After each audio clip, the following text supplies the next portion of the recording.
Nothing made us move to New York. No career-defining job opportunity called us across the country. And life hadn't gotten stale in Austin either. We weren't stuck in a rut, banging our heads against the wall. We had it pretty great. We just kind of drifted here. It was like we were sledding down a mountain, and a clearing in the trees opened up to one side, so we just shifted our weight slightly, tilted the sled a few degrees, and completely altered the course of our lives for the next several years.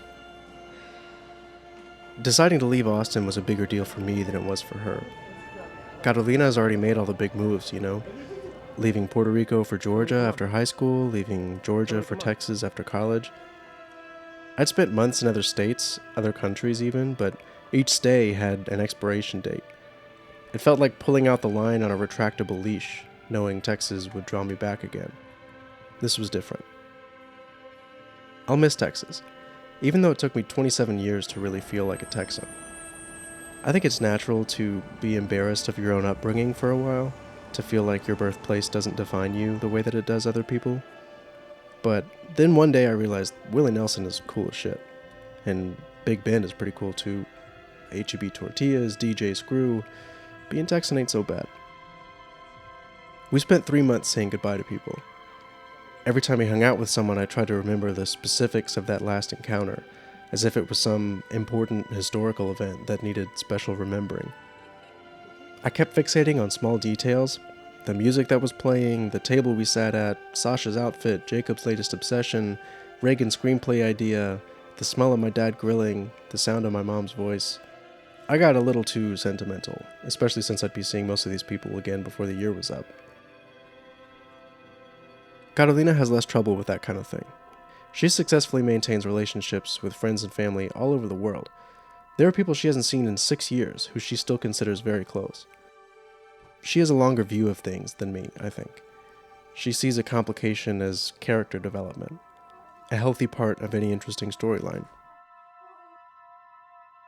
This move brought us up against a lot of these complications, and our go-to encouragement for each other became, do it for the plot. So when we're pressured into leaving our Austin house miles better than we found it, to scrub each baseboard in between every floor tile or risk losing our entire deposit, do it for the plot. Or when it turns out that the New York apartment of our dreams has an old-fashioned landlord who demands we either fly out to meet him in person or withdraw our application, do it for the plot. And then it turns out the landlord doesn't like us, so we have to move out by the end of the week with no place to live, put everything we own into storage, and crash with family and friends. And we do it for the plot. When we finally did manage to find an apartment and sign a lease, everything stopped. We sat on our hands for a month waiting to move in, and Texas became a special kind of hot, like being covered head to toe in plastic wrap, like your skin can't breathe. There was a lot of anxiety in those weeks. We stood sweating in front of our storage unit playing mental Tetris, trying to figure out how to get it all into a trailer. The actual move happened fast. The U-Haul was only ours for 6 days. We had to drive to New Braunfels to pick it up, transfer everything over from our storage unit, and make a 3-hour dent in our road trip all in the same day. That first night we stopped in Dallas, hosted by a close friend of Garo's, someone she loves dearly but sees rarely. She blew up an air mattress for us to sleep on, and in return, I disabled motion smoothing on her TV. The next day we worked on our laptops until 1 and then drove across the entire state of Arkansas. In the quiet between songs, I could hear this faint, ominous scraping sound coming from my back wheels, barely audible over the road noise, so I just turned the music up.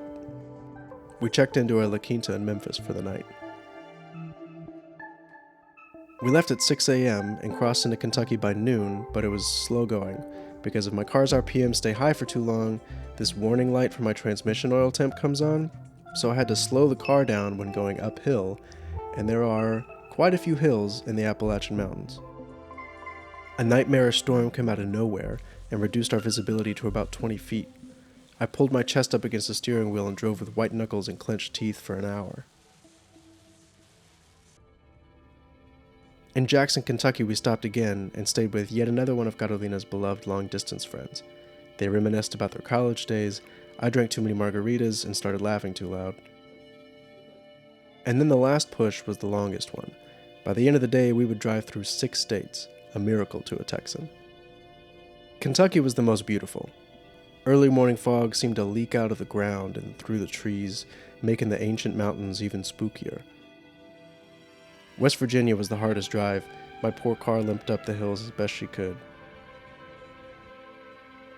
Maryland had the prettiest sign, but I missed it on the highway, so I had to pull over in the Welcome Center to get a good shot of it. Pennsylvania had the most corn, and just when we thought that that must be all the corn, there was more corn. New Jersey had the weirdest vibe. We stopped there for gas and I had to let someone pump it for me, and that just made me feel funny, like letting someone tie my shoes or lift a fork to my mouth. And then, just after sunset, we officially crossed into New York, and the city welcomed us with bumper-to-bumper traffic.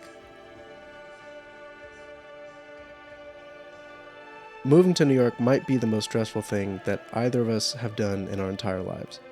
We spent months with hair triggers, where any minor inconvenience could send us into a rage or a depressive spiral.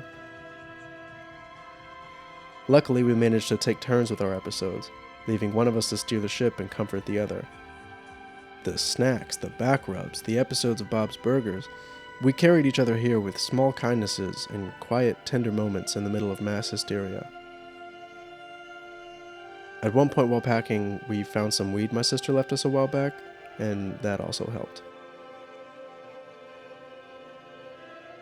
It seems like a lot to go through for a place we might not even like, but that's just part of the deal, the gamble of new experiences. I nearly passed out carrying the 60-some-odd boxes up to our third-floor apartment. We had some of the best pizza we've ever tasted half a block away. The good and the bad, we'll take it in stride. We'll do it for the plot.